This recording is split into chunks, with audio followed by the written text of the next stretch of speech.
I feel like hero pool evolution needs to occur. They need to be scrimming. They need to be practicing during the off time between days here to make sure the SC can be playing wider heroes. The SDE can actually go back to some of his comfort picks, I think. You mentioned one of the Shimada brothers, and then the second of Genji. They have lost their last 6 games on Genji. Like, it is not a hero that plays into their playstyle. Yeah. I think that's one of the things that really stands out to me is that's not them. And when I talked about them in the Tempo series, traditionally, Ballistix, albeit they're one of the top 5 teams in team fighting, one of the things that they've struggled with is against aggressive compositions and teams. All right, let's get into it then. Game at number 1 here. Ballistix goes up against TheOne in our first game in this best of 2. This is a chosen battleground for both of these teams, which means you could say that TheOne, they're picking from a position that's familiar for them, having been a Shrines picking team in the past. You're in the second pick position, but then again, being able to have your top priority pick for Ballistix, maybe that'll be enough for them, but both of these teams do find a lot of comfort here on Infernal Shrines. And speaking of Infernal Shrines, Maiev does really well, and this is where TheOne found success yesterday, playing that Maiev on this very battleground, and Ballistix banning out the Garrosh. Yeah, I don't know that TheOne would get her, though. Yeah, first pick Ballistix. I mean, is Malfurion, though? I mean, you talked about Magi's hero pool, Wolf. Is Malfurion really that high priority for these teams? We talked about that statistic coming into the day, the highest support win rate by far, the highest involvement rate. Ooh. Okay, this feels like a throwaway ban. They're saying if you take the Malfurion, you know, we can take, there's so many opportunities they can take the Maiev, excuse me. Right. It's Malfurion has, until this moment, 93% involvement, an insanely high win rate at 61. I mean, he's way up there. You mentioned, Gilly, when you have such a high involvement rate, it's usually around 50. Right, because all levels of teams are playing them. Exactly, and so this has actually never really been the priority for Ballistix. They normally prioritize the Shimada brothers in first pick, either the Hanzo, which was more the case in part 2, or the Genji, which they had a bad win rate on, as you mentioned recently, Jehao. So I think TheOne expected this, and the Malthael ban comes in not because they're scared of Jungha's Malthael, but because they wanted to get the Maiev, and they are going to be able to do that here. And they've also, the reason why the ban they've chosen was the Malthael, is now they don't worry about that bad top lane matchup for Sonya. I expect Ballistix to ban Stukov still in this situation, because both of these teams like to combo that support with Maiev. Obviously, having a lurking arm along with the Warden's Cage is so incredibly strong, even given the nerfs. So that's what I've been expecting from Ballistix. I'm not sure what they're wanting to pick here. Any thoughts, guys?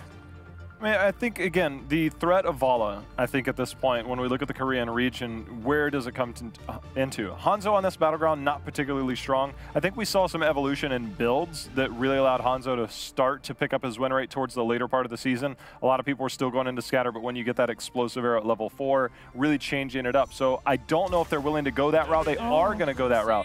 But I think, again, it's build dependent. When I used to keep track of these stats, Hanzo sat around 60% win rate globally for a long period of time. But when you looked at Infernal Shrines, it was high 30s at best, maybe low 40s towards the end of the season on Infernal Shrines. That means every other battleground he's on, it's like a 60 to 70+% win rate because that Infernal Shrines was dragging that win rate down. Again, we saw the change in build towards the end of the season, so I want to see if SC adapts to that as well. I think for TheOne, you really want to think about a ban on a solo laner here. Like Blaze with Bunker? Blaze I think would be fantastic against Maiev. You know, so removing that would be quite strong. Or also potentially removing the Dahaka, whose win rate has plummeted a little bit after day 2. But those are really your best options here. You can't really try to counterpick SDE. You could ban the Li Ming, but you're really just grasping at straws if you're trying to do that. You could ban the Tychus, but it doesn't really make sense given this stage of the draft. We know for sure Ballistix will ban the Stukov, as you pointed out, Gilly, so that's a given. But this is a lot of time actually being spent here on this ban. They will take the Blaze away, considering those other options in the solo lane. I expect the Stukov ban to be almost instant. Whoa, I did not expect that, though.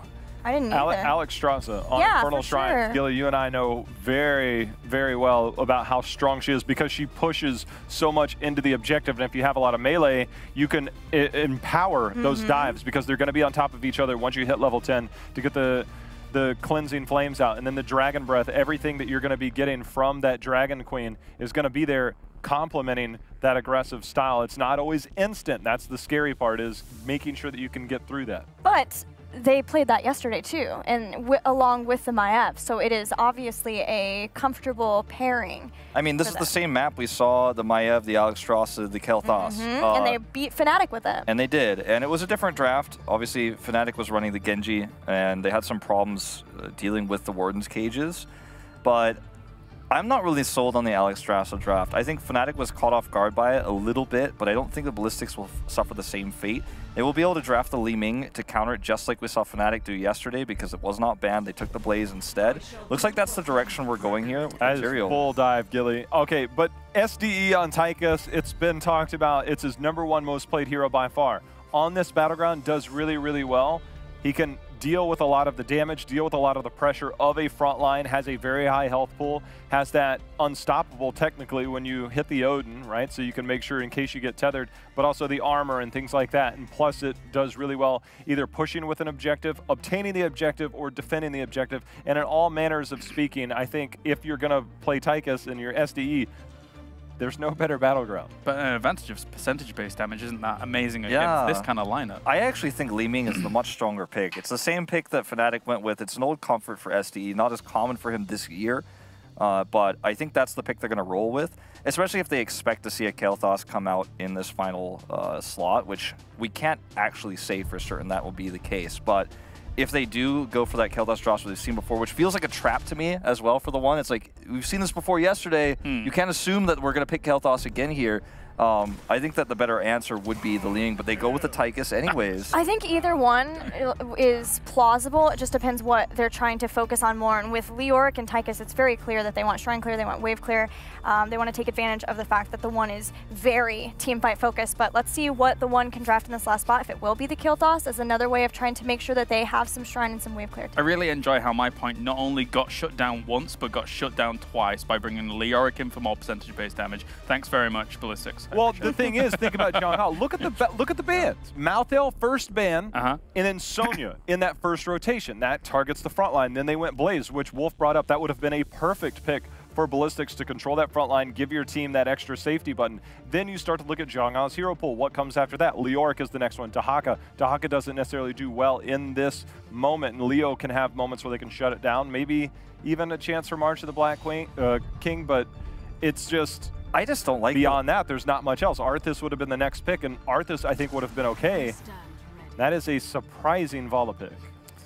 Vala pick's a little bit weird because she's going to be a little bit vulnerable to, getting caught by an Entomb, for example, and all the burst damage you can have with Hanzo. Tychus throws in his grenade, for example. The Leoric pick is really weird to me because Alexstrasza has so much mobility. She has Dragon Queen. She has the ability to knock people away, so he's not very powerful in setups. He's going to be it's very difficult for him to get into a position where he can use an Entomb. March, I think, is going to be even weaker. And Alexstrasza, of course, when she gets her heroic, she's going to be kind of omnipresent, being able to heal and do damage and help control the shrines. But Vala, I think she's a great way to help clear those defenders and challenge the draft that Ballistix has put forward here. Well, the way you deal with Alexstrasza is to make sure that you have a very strong rotational base composition that allows you to make sure that you get to the shrines, you get ahead on the shrines so that they never get to the point of Alexstrasza overwhelming you with the Dragon Queen, or you take out the Dragon Queen, push her back. I think Ballistix has what they need to be able to do that, so I'll go with Ballistix. Okay. My vote is not because I think that Ballistix has the better draft, but it's a vote against Alexstrasza. I don't think she suits the meta. I don't think that she's a strong hero, and I'm going to vote for Ballistix here. I think in every form or fashion, skill-wise, draft-wise, everything that Ballistix basically hit a home run. Their meta is a little bit 2 months ago, but I think it's perfect for the moment. I believe the people in the back kind of just understand my thought process. I love you guys. All right, so there you go. So let's see what you guys think over at Twitch chat as well. 74, 26, 27. Shift again.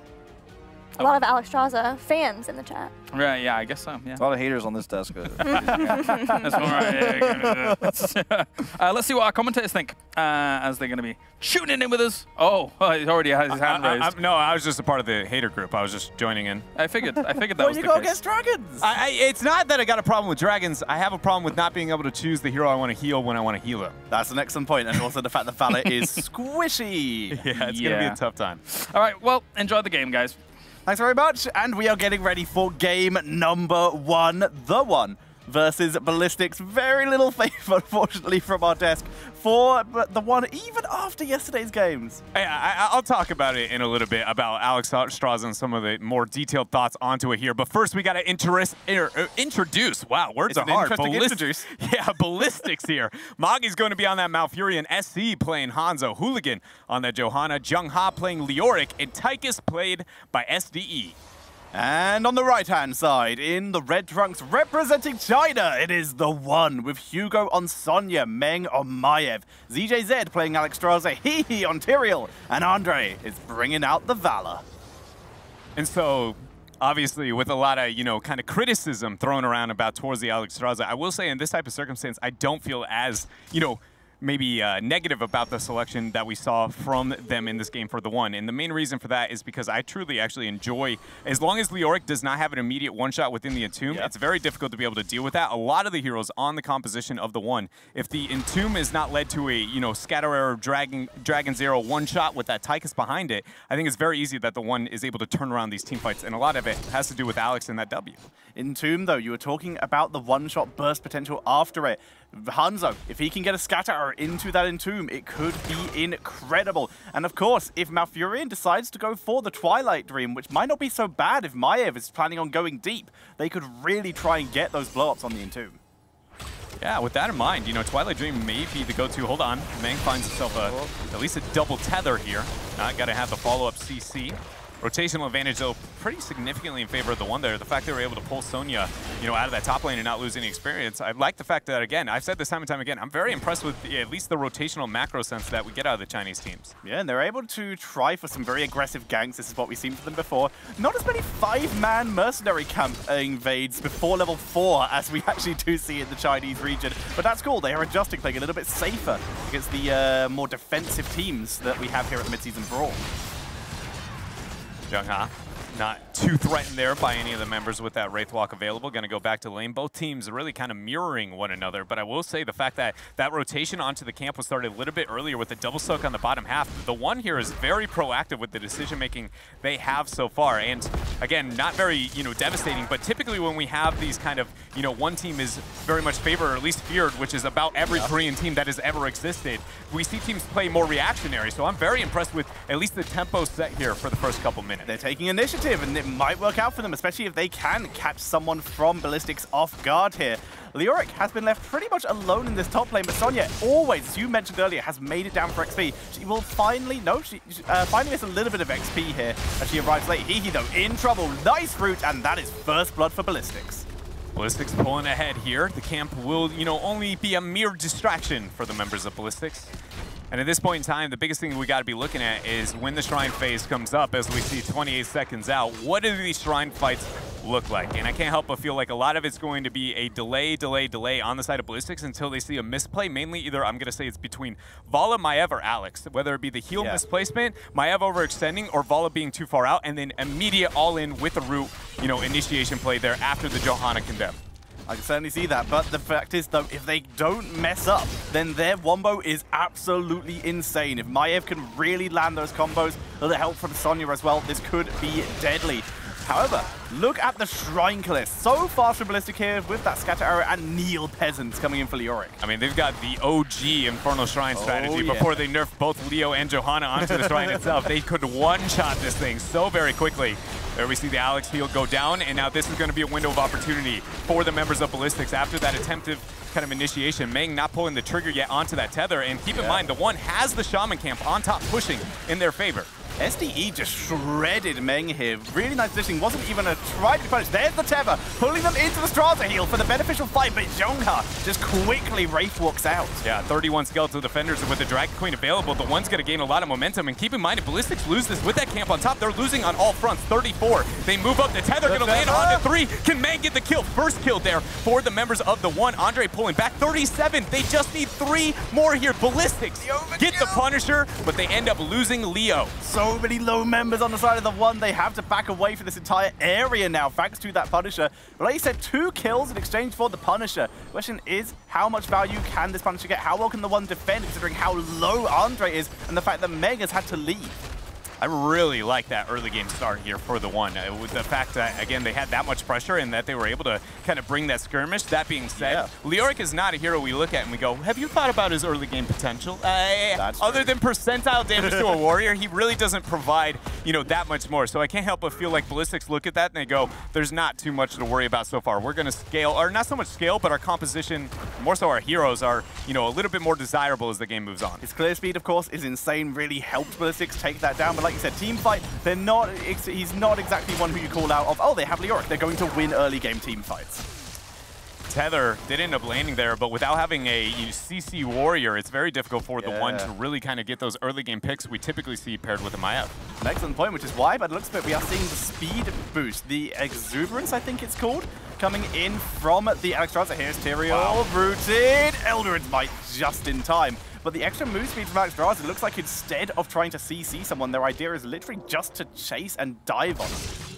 I was, you know, also very interested with the timing there from Hehe onto that Eldurance follow-up. He did end up getting the survivability, but that first tick of Malfurion's root actually didn't get the snare. He could have followed up immediately. He stalled, took a step forward, and ate that root. Though that doesn't cost you anything here. It's that kind of stuff that Ballistix, I feel, as, again, the game moves on, it might kind of be costing the members of TheOne. But so far, things are looking good, and as long as they can stop this pressure on the southern half of the map, that shrine is going to be a pretty cool fight for them. Maiev's coming down for this, but it's still a 4 versus 3 here with Tyrael and Sonya focusing top lane. So this fort will absolutely go down. Great clear speed here coming out of Ballistix. In most situations where you see a team kind of struggling when it comes to decision making, and especially when Ballistix is a little bit proactive with the rotation on the bottom half of the map, if you can't answer to the defense within a reasonable amount of time, you want to split push elsewhere, which I can't help but feel like was some of the thought process with that Tyrael rotation. But Tyrael Sonya split push into a Leo is very, very difficult. Leo not only has some of the better clear for an offlaner, but then Tyrael has about 0 siege potential. Sonya's not too shabby, but I can't help but feel like that rotation, if that decision-making was going to be made purely based on the lack of siege on Tyrael, I think I would have liked to see a defensive stance from TheOne. I think that Tyrael was sort of just due to shielding the minions to try and get this push back up, but once again, Leoric, he's got Neil Peasants. He was still able to clear that up with very reasonable timing. Either way, though, just in time, before the next objective has even activated here, both teams have their heroics online. Hooligan sharking here, looking for a blessed shield. Hey. He's uses escape, but quick speed boost with Smite. Fine for now. And Tomb goes down, it's just going to zone out. No opportunity past that. But they're backing up. They don't have the minions protecting them from the towers, so they have to let him go. And Tomb, onto that cooldown here. First heroic of the game popped. There's about it's about 14, 15 second distance between this first shrine being started and that Entomb coming back online for Ballistix. So realistically, again, with how slow these comps kind of work around that shrine, it's going to be very, easy for Ballistix to rely on that for this next initiation. And now we get to see exactly what I was trying to bring up a little bit earlier, is with that control and some of the counter response, can they live through the Entomb combo to really turn it up to Ballistix? I really enjoy, no tether this time from Meng. I really enjoy the fact that they got their Shaman camp. I really prefer their timing here compared to Ballistix, who got theirs earlier and it was cleared, as Hugo getting shredded by Tigers, but makes it back. Cleansing Flame coming down for the heals as he comes in from below. Warden's Cage gets nothing. A beautiful Wraith Walk by Leoric. Yeah, the Wraith Walk had already started a little bit. I can't help but feel like he wanted to get the other target in there as well. Entomb's going to go down, lockdown 2. A 4-man Dragon's Arrow here. Sanctification will end up getting used. 23 Skeleton Defenders for TheOne as they aggress. Meng getting a 2-man knockback, forcing Magi to pop that Tranquility, but Meng is under pressure. Hooligan tracking it down as SC Scatter gets the kill there onto Vala. And that's so much of their damage. Hugo was basically trying to carry this on his own, but it goes down as well. He is trying to suicide to guarantee the Punisher, and he'll get it. And we see the exact opposite. Zija said he is dead. Yeah, no way. There's the W. Nice little kill. So this time the Ballistix come out ahead in kills. But TheOne are able to pick up the Punisher this time, opposite the last time. And so, as we kind of bring it back here to that last skirmish for a moment, I think that even though that wasn't reversed, where we cut that out is exactly the situation where I would argue why that fight was so difficult for TheOne, because we got Alex value, we got, more importantly, Tyrael Sanctification value, but the fight still looks a little bit lopsided in favor of Ballistix. And I want to argue that a lot of that was because of the damage taken on the side of Hugo before that initiation happened with the Blessed Shield. He jumped all the way down to the 15%, and that fact that he was, already starting the fight at that big of a deficit noticed it in that it allowed Ballistix to go, okay, Initiation 1, weaken them. Initiation 2, really going to be successful. Yeah, that Tyker's tracking onto the Sonya right at the start of that fight was really, really good. He's gone for the spray and pray as well. No, that's the stuff on no Neo Steel coating here. He's fully committed to that extra consistent tracking damage on the very fast movement speed and mobile composition of the One. SC just going to go ahead and use that 4 to help get a lot of clear onto the minions. SC, for me, is probably second or third best Hanzo debatably in the world. His usage of his scattering arrow specifically on walls when defending on his team. Granted, he's not doing too much defending here. He almost never misses, hitting 80% of that scatter arrow. And it's something that, as we see Andre take a huge chunk off that small wall there, that the One's got to be looking at. The One trying to stay safe here, but we've already seen how this can go from Ballistix. They're very happy to dive past this sport if they need to. So we see the One very sensibly backing up. A good reason, as Leoric was actually rotating from bot lane. There's one thing that... Hold up here. All right, never mind. I thought I saw something for a moment there. That I want to bring up with SC and then comes to that Hanzo in that positioning is that he stays on the lower half of his structures a lot. It's a really weird trend that I've noted from him. And I would argue the biggest reason for that is, I mean, typically you can get a wall off of that, right? You want to stay near walls as Hanzo, but he almost always chooses bottom. And I've not really seen any teams try and focus onto him to try and get a punishment there. And I can't help but feel like as a Hanzo, if you have that level of predictability somewhere down the line, maybe if 13 is a holy ground, which it is not, they might be able to get an isolation. I can see that. I do actually quite like the bottom in the mid lane because the camp wall is much more predictable than the more objective-focused walls, as you can see around here. So I don't mind it so much, but like you said, when you start showing a pattern, that's when people can start exploiting it. Next objective, still quite a while away as well, though. But Ballistix here is going to be closing up on the 16. They got the 3-man siege on the bottom half of the map. Leo looking for a little bit of off-soak, but realistically, I think we can expect Ballistix to maybe siege up, force this keep on the bottom half of the map with their 3, more like 2.5 level lead. Tychus with those armor-piercing rounds really wants to continue to track that Sonya if he can, or track it Maiev, especially if he can get a lock on her. This rotation from Ballistix at first seems a bit curious unless they decide to force down that top fort before the Protector actually, or Punisher, excuse me, actually spawns, which does seem like that's the decision making now. Without that, I was like, why would you back out with that 16 advantage? And the answer is because we know we're going to get a Punisher and we can make sure this thing has massive value. Rid of the fort, ideally ridding of the sidewall if you get the opportunity against the One, and make sure that it's a minimum keep, possibly game if the One oversteps their boundaries. So the One, they're going to try and get some counter XP. They don't have 16. They don't want to run into 16, so they're just going to commit to bottom fort here. Very reasonable, but it does still mean it's going to get them to 15. But the question of whether they will have 16 by the time the Punisher comes in is still a question mark. So here is the correct choice. Push in even harder. Force a reaction. Make it so that not every member of Ballistix is going to be with this Punisher when it first starts to come in unless they delay the capture. But look at the flank. Hooligan. Oh, man. Not going to pull the trigger yet on anything. Just drops a blind, stopping the siege a little bit there. Meng gets the tether, but Iron Skid says nigh to that. Here comes the Abundance. Nice little heal with the extra movement speed. Gets everyone out of danger there. In the meantime, though, Fallen Shaman still pushing. Leoric still capping. That's what I want to talk about is a little bit of that kind of cheekiness by getting the invade onto the Shaman. It put it in a position to where they got a lot more siege onto that key front wall and still got a timing on the defense. Without that, they got not as, effective into the siege and the thought process. So it's a small tip there, but definitely, Ballistix taking anything and everything they can get and now looking to join up with their Punisher. Shaman is down, Punisher is up, and everyone from Ballistix is coming in with it. The One were all able to port back without too many difficulties, but how is this defense going to go? Nice pull, not even close with the Entomb there. Hooligan looking to move up, though.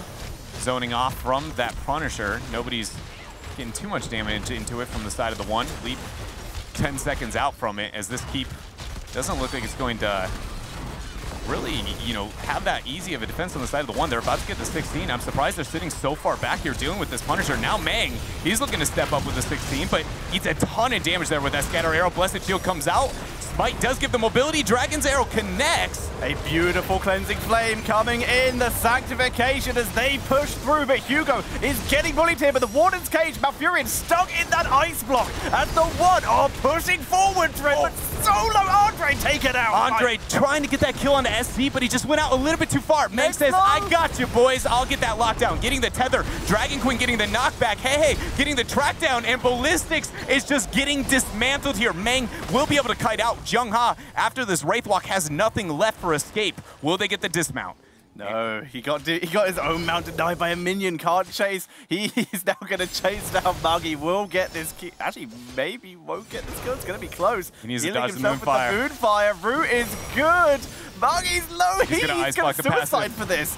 Got the kill, but he is dead. Tether. Oh, clutch save. Goodness. The one here is able to pull this back. I mean, things are still very, very grim, but the teamwork shown and displayed there, I can't help but feel like, again, I feel like they were a little bit too passive on that, but when they went in, they were, I mean, that was great synergy as a unit. You mentioned earlier how Sonya really struggled in the earlier fight when she was dropped low. This one, she was able to stay healthy thanks to Alexstrasza, and Hugo popped off there in that last fight. Yeah, not even, you know, considering the fact that, I mean, Sonya's one of those heroes you start in the early game, you're like, yeah, I'm pretty good, I do some damage, but my health pool, it doesn't feel so great. Once you hit the 16 into 20, you are like, I'm actually a warrior. Yeah. I figured out why they called me a warrior, because it wasn't the first 15 levels, but now I understand what they mean. There's a steal and ignore pain. Such good talent. Speaking of talents, by the way, not going with the frost shots here. It's the Manticore coming in for Valor. Wants to really try and burn down that double tank composition. And it's going to work out for Andre if he can, again, get a lot of those auto attacks out. But as we saw in the last skirmish, it is so easy to just step out a little bit too far and get one shot, especially into SC. SC can be one auto attack away from death, and as long as he's near a wall, he can nearly turn Vala into a even trade. Well, look, we're both at 5% HP, and that was a little bit of what we saw before, but I'm having faith here within the one, because so far they're winning in kills over a Korean team, which is absolutely amazing. The trademark aggression from the one, really a huge factor for that, but like you said, it's so amazing, it's so cool. And right now, the one, they are looking to try and hold themselves in this game. They're not out there approaching level 20, not as fast as Ballistix, which will mean Ballistix will almost certainly get this Punisher. They're going to easily get up to at least 28 before the one can really try and make any kind of play. See what they do in response then. Do you decide to push with the Shaman, threaten the top half of the map a little bit more than you already have at that point in time? The faster you're able to put out the threat and draw the rotation, the less likely it is to get really anything on the other half of the map. But I want to raise a bit of a problem in the fact that both mid and bottom are being sieged very effectively by Ballistix. So all that's going to be is prep the bottom half of the map, respawn back, defend your keep / core, and then all in with the Punisher, as you've already got an amazing amount of siege damage on mid and bot. This is a very high-risk situation for the one. And the concern is the further forward they are, the more risk they have of fighting 19 versus 20. But the Ballistix, they're busy pushing. Now level 20 is available for the one. They're much safer now to do this and keep going. Their Shaman is still alive. This is a full commitment to try and pressure this keep and see if they can force a mistake from Ballistix. Amazing scatter arrow there off that corner of that wall to hit 3 members of the one. Meng with a value. Goes in, didn't find himself a tether. Dragon Queen's going to go ahead and get popped along with the Odin here as the Punisher is now being picked up by the members of Ballistix. Actually not going to pick it up yet. Big red button. Oh my god, what? Are they going for what? They're thinking about it. Sonya's moving forward. It's a commitment. Leoric has returned. In comes the cleansing flame from the Axeron to keep him alive. Sanctification. Big red button. Anthony buried alive. It's a massacre dread. It is absolutely that buried alive value. Getting the silence 66%. They're trying to make it happen here. 50% in counting. Material passive is only 7%. And with that all in play, the one wipe and Ballistix take their march down the red carpet here to game 1. I am a very, very aggressive ending play by the one. I want you just to point out a talent quickly. Blessing of the red coming in here. That was likely picked before they made this final decision to go in here. But wow, the decision making. So I talked about that high risk scenario that the one put themselves in, and it's very clear they realized how drastic the circumstances was. I don't know if that was the most realistic approach to get that core. You can't help but feel like they looked at that and go, Holy Arena, this is the only way we can make this happen. But maybe a slight oversight there on the idea of being buried alive, because that was value. It's all well and good to group up for sanctification, but if you're still in it when it expires, guess what can come out? It's a wonderful entomb. And by that point, it was over. Well played by Ballistix, game number 1. But TheOne, signs of life coming out here. Yeah, very much so, especially when looking at that top, keep skirmish that we saw out from them. The ability to identify that that was really going to be one of the only realistic, team fights they would have gotten an even footing. Because remember, up until that point, we're looking at a 3-level lead a majority of that game. Well, let's see what the panel have to say about that, quite frankly, insane game and a super aggressive ending.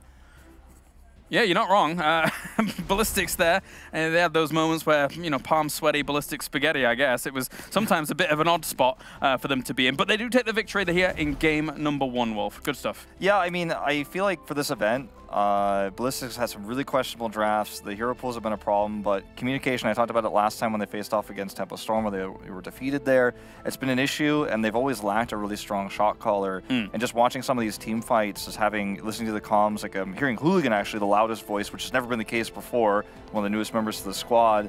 And SC is silent, SD is being quiet, some disagreements in comms, sometimes some target selection disagreed upon leads to these bad team fights, these sloppy team fights you're seeing. So I think the shot calling is something we never really talk about in Korean teams too often. It's something that needs to be improved. I'm just watching it on the sidelines, which I don't normally get to do in Korea because I'm casting, I'm in the caster booth.